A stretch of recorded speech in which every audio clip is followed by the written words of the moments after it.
think it was a great gathering. I think it may have been the biggest that you've ever had here. They've literally had to expand to another hotel and so forth, and it just highlights the importance and the magnitude of the challenges and threats that we face around the world. In fact, I think you can argue that we face the greatest number of challenges and threats and the greatest complexity of those challenges, at least since the end of the Cold War, if not World War II.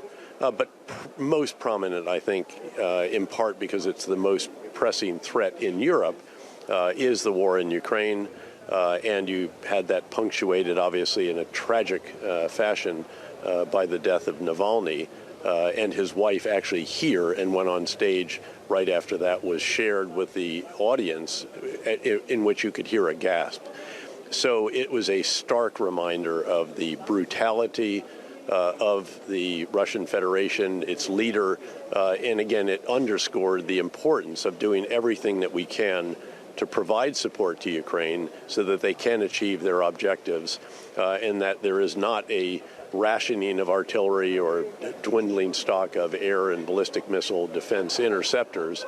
And of course, the most important issue there is when the U.S. support will be approved and refill the pipeline so that we can provide the additional interceptors, the additional artillery, the additional drones, the longer range precision munitions, cluster munitions for artillery and so forth. So I think the single biggest issue in people's minds, not in the back of their minds, but in the forefront, has to do with questions around the date when the U.S. will approve this, the House of Representatives in particular, given that the Senate already has. A number of other issues out there, obviously, but the EU had just stepped up to the plate. Of course, they committed an additional 50 billion euros right before the conference began. Very strong statements from EU leaders, strong statements from the Chancellor here and others, the NATO Secretary General noting that Europe, again, is stepping up. 18 of 31 countries this year will meet the 2% of GDP on defense spending goal that was established over a decade ago at the Wales summit of NATO and so forth. And then obviously a good bit of attention on the greater Middle East and the situation, needless to say, in Gaza in particular.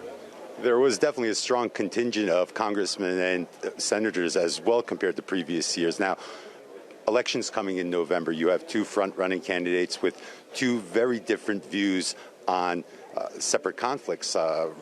War in Ukraine, you have President Biden supporting the cause.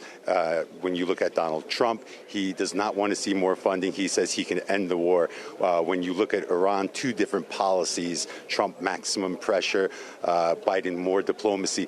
These types of changes with the potential change in government, does that send mixed messages to U.S. allies who are also trying to support the United States in these conflicts abroad? Well, there's clearly a lot of attention on that here. And again, there's lots of questions about it. And I think it's important then to remind people we're in a political campaign season. An awful lot of what is said during campaigns may or may not actually make it into real policy at the end of the day. And so, I think it's a time to be a bit cautious and about all kinds of worries. Also, because what we need to do is get this focus on supporting Ukraine right now. So that there don't have to be more events such as they just had to carry out in Avdiivka, where they had to withdraw from that salient that was surrounded by the Russian forces.